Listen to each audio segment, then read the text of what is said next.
Hello అండి. మీరొకటి observe చేశారా? ప్రపంచంలో ఇన్ని వందల కోట్ల మంది ఉన్నా కూడా ఒకరు ఉన్నట్టుగా మరొకరు ఎందుకు ఉండరు?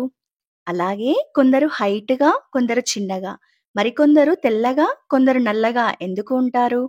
పిల్లలకి అమ్మానాన్నల పోలికలు రావడానికి కారణమేంటి? బీపీ, షుగర్‌ల లాంటి కొన్ని రకాల వ్యాధులు వంశపారంపర్యంగా ఎందుకు వస్తాయో మీకు తెలుసా? వీటన్నింటిని డిసైడ్ చేసేది మన బాడీలోని డీఎన్ఏ అండి. సింపుల్‌గా చెప్పాలంటే ప్రతి జీవి ఎలా పుట్టాలి, ఎలా ప్రవర్తించాలి, మన height, hair colour, skin colour, తెలివి, అలాగే మన బాడీలో ఏ ఏ పార్ట్ ఎక్కడ ఉండాలి అనే విషయాలన్నీ ఈ డీఎన్ఏ నిర్ణయం పైనే ఆధారపడి ఉంటుందన్నమాట. మన బాడీలో ఇంత ఇంపార్టెంట్ పాత్ర పోషించే డీఎన్ఏ గురించి మరిన్ని ఇంట్రెస్టింగ్ విషయాలు ఈ వీడియోలో మనం వివరంగా తెలుసుకుందాం. అయితే టాపిక్‌లోకి వెళ్ళే ముందు నాది ఒక చిన్న రిక్వెస్ట్ అండి. ఈ వీడియో చివరి వరకి చూసి ఇన్ఫర్మేటివ్‌గా అనిపిస్తే మాత్రం ప్లీజ్ వీడియోని లైక్ చేసి సబ్స్క్రైబ్ చేసుకోండి. నాకు ఎంకరేజింగ్‌గా ఉంటుంది. సో, టాపిక్‌లోకి వెళ్తే డీఎన్ఏ ఫుల్ ఫార్మ్ డీఆక్సీ రైబో న్యూక్లిక్ ఆమ్లం అండి. ప్రాణంతో ఉన్న ప్రతి జీవిలోనూ ఈ డీఎన్ఏ ఉంటుంది. ఒక్కో జీవిలో ఒక్కో రకమైన డీఎన్ఏ ఉండడం వలన ఒకరితో మరొకరికి పోలిక ఉండదు. జంతువులకి, మనుషులకి తేడాని కూడా ఈ డీఎన్ఏనే నిర్ధారిస్తుందండి. మీకో విషయం తెలుసా? మనిషి డీఎన్ఏ, చింపాంజీ డీఎన్ఏ 98% సేమ్ ఉంటుందంట. మన శరీరంలో కొన్ని మిలియన్ల కణాలుంటాయండి. ప్రతి కణంలోనూ ఈ డీఎన్ఏ ఉంటుంది. ఇది కణంలోని మధ్య భాగంలో మెలికలు తిరిగిన నిచ్చెన ఆకారంలో ఉంటుంది.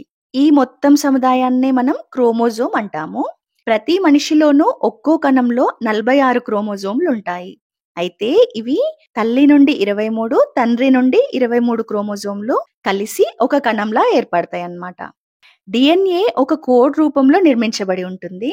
ఈ కోడ్ అడెనిన్, గువానిన్, సైటోనిన్, థైమిన్ అంటే సింపుల్ గా చెప్పాలంటే ఏజీసీటీ అనే 4 మాలిక్యూల్స్ తో తయారు చేయబడి ఉంటుంది.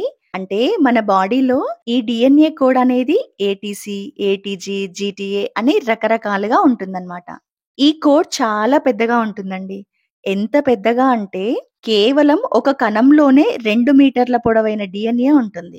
అలా మన బాడీలోని డిఎన్ఏ మొత్తం పొడవుని కొలిస్తే భూమి నుండి ప్లూటో వరకు వెళ్ళి తిరిగి ప్లూటో నుండి భూమి వరకు వస్తే ఎంత దూరం ఉంటుందో అంత పొడవు డిఎన్ఏ మన బాడీలో ఉంటుందంట. ఆశ్చర్యంగా ఉంది కదండి. ఇంత పెద్ద డిఎన్ఏ కోడ్ మళ్ళీ అనేక భాగాలుగా విభజింపబడి ఉంటుంది. వీటినే జీన్స్ అంటారు. ఈ జీన్స్ లో ఇన్ఫర్మేషన్ అంతా కోడ్ రూపంలో ఉంటుంది. దీనిని జెనెటిక్ కోడ్ అని అంటారు. ఈ జెనెటిక్ కోడ్ అనేది మనకి మన పేరెంట్స్ నుండి వస్తుంది. అందుకే మనం మన తల్లిదండ్రుల్లా కనిపిస్తుంటామండి. నిజం చెప్పాలంటే సైంటిస్టులు చేసిన కొన్ని అధ్యయనాల ప్రకారం మన పూర్వీకుల 14 తరాల డిఎన్ఏ ఎఫెక్ట్ మన మీద ఉంటుందంట. అందుకే వారిలో ఉండే పోలికలు కానీ, నైపుణ్యాలు కానీ, కొన్ని రకాల వ్యాధులు కానీ ఈ డిఎన్ఏ ద్వారానే వస్తుంటాయి. మన శరీరంలోని ప్రతి కణంలోనూ ఈ డిఎన్ఏ ఉంటుంది. కాబట్టి బాడీలో ఏ చిన్న భాగంని తీసుకొని డిఎన్ఏ టెస్ట్ చేసినా కూడా ఆ వ్యక్తి ఎవరు, ఏంటి అనే కంప్లీట్ ఇన్ఫర్మేషన్ తెలుసుకోవచ్చండి. ఇప్పుడు మీకు డిఎన్ఏ గురించి మరొక ఇంట్రెస్టింగ్ విషయం చెప్తాను. ప్రెజెంట్ టెక్నాలజీ చాలా ముందుకెళ్తుంది కదా. క్రిస్పర్ అనే టెక్నాలజీ ద్వారా జీనో ఎడిటింగ్ చేస్తున్నారు. అంటే మనలోని డిఎన్ఏని మనకి నచ్చినట్టుగా ఎడిట్ చేసి డిజైన్ చేసుకోవడం అన్నమాట. సింపుల్ గా ఈజీగా చెప్పాలంటే కొన్ని కుటుంబాల్లో పేరెంట్స్ నుండి వచ్చే వ్యాధులన్నీ మన పిల్లల్లో రాకుండా ఉండాలంటే మన డిఎన్ఏలో ఆ వ్యాధికి సంబంధించిన భాగం కట్ చేస్తే ఆ డిసీజ్ నెక్స్ట్ జనరేషన్ కి రాకుండా ఉంటుందన్నమాట. అలాగే పిల్లలని అందంగా, పొడవుగా, తెలివిగా ఇలా ఏ లోపం లేకుండా ఎలా కావాలంటే అలా కూడా క్రిస్పర్ టెక్నాలజీతో డిజైన్ చేసుకోవచ్చండి. కానీ ఈ జీనో ఎడిటింగ్ అనేది చాలా జాగ్రత్తగా చేయాల్సి ఉంటుంది. సో, ఇదండి ఈరోజు మన బాడీలో ఉండే డిఎన్ఏ గురించిన ఇంట్రెస్టింగ్ ఫ్యాక్ట్స్. ఈ వీడియో ఇన్ఫర్మేషన్ మీకు నచ్చిందని అనుకుంటున్నాను. అయితే ప్లీజ్ వీడియోని లైక్ చేసి ఛానల్‌ని సబ్స్క్రైబ్ చేసుకోండి. అలాగే పక్కన ఉన్న బెల్ ఐకాన్‌ని కూడా క్లిక్ చేయండి. Thank you.